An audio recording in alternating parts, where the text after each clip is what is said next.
Hey, good evening, South Mississippi. Chief Meteorologist Eric Jeansonne here.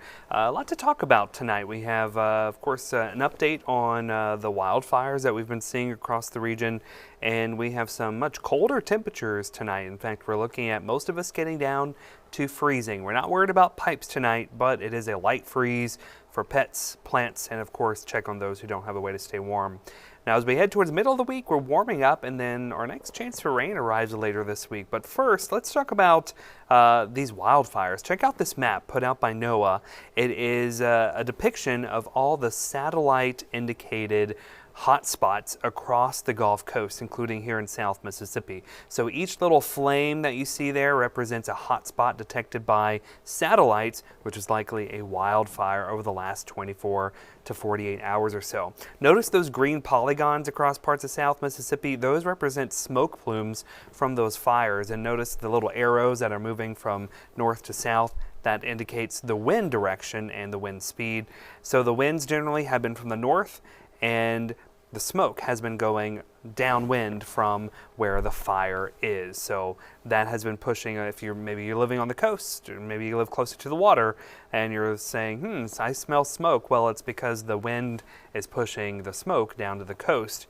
But that is going to change. We are going to see some changes in the wind direction over the next 24 hours, and so that will play a role in our air quality tomorrow and the smoke that we see. So with all these wildfires burning, the air quality is reduced a little bit. So if you are extremely sensitive to particulates in the air, if you have breathing issues, asthma, those types of things, that might be irritated tomorrow because of the smoke that is around the area. So here's a look at Futurecast, and this is the smoke product, and it sort of factors in where the wildfires are located and how the smoke may evolve depending on how the wind changes overnight into tomorrow. So here we are by midnight. All those blue colors that you see represents light smoke, and you can see that the wind is moving from the north.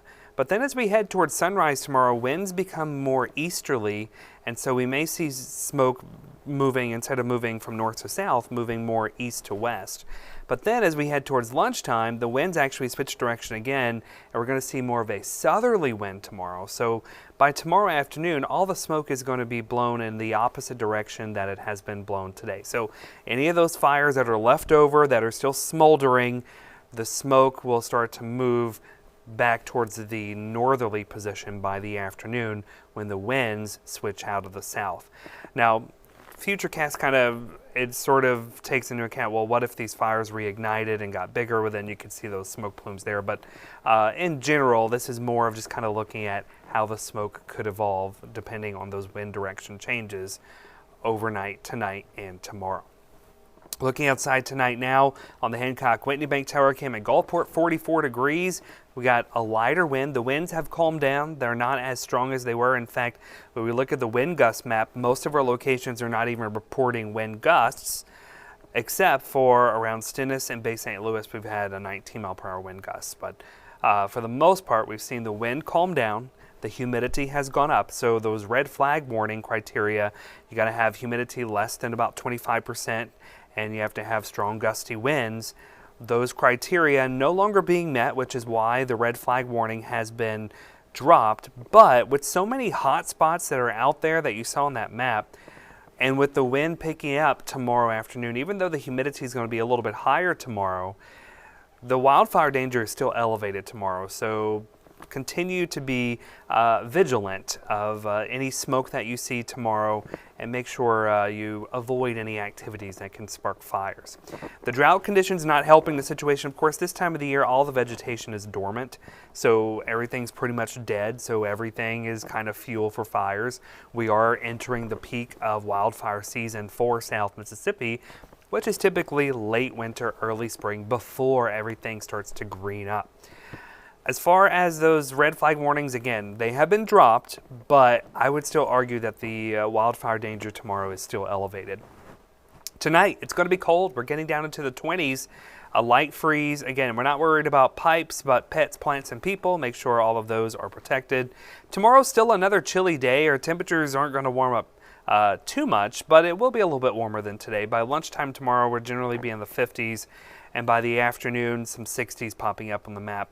But as we fast forward to about Wednesday, you'll see that our temperatures on Wednesday will be much warmer, back into the 70s. So that will start to feel nice for those of you who are big warm weather fans. We need some rain. When's our next chance for rain? Right now, it's kind of trending Thursday night into Friday. And again, it doesn't look like a lot of widespread soaking heavy rain for everyone, but we'll take whatever we can get. Here's the latest timing on Futurecast as we work our way throughout the overnight hours Thursday into Friday morning. A front comes through. It'll bring the chance for rain. It doesn't look like a big cool down behind that front. Your 7-day forecast, it looks like this again. A light freeze tonight. We start a warming trend on Wednesday, and we really start to notice those warmer temperatures by Thursday and Friday. And right now, the weekend is looking pretty good.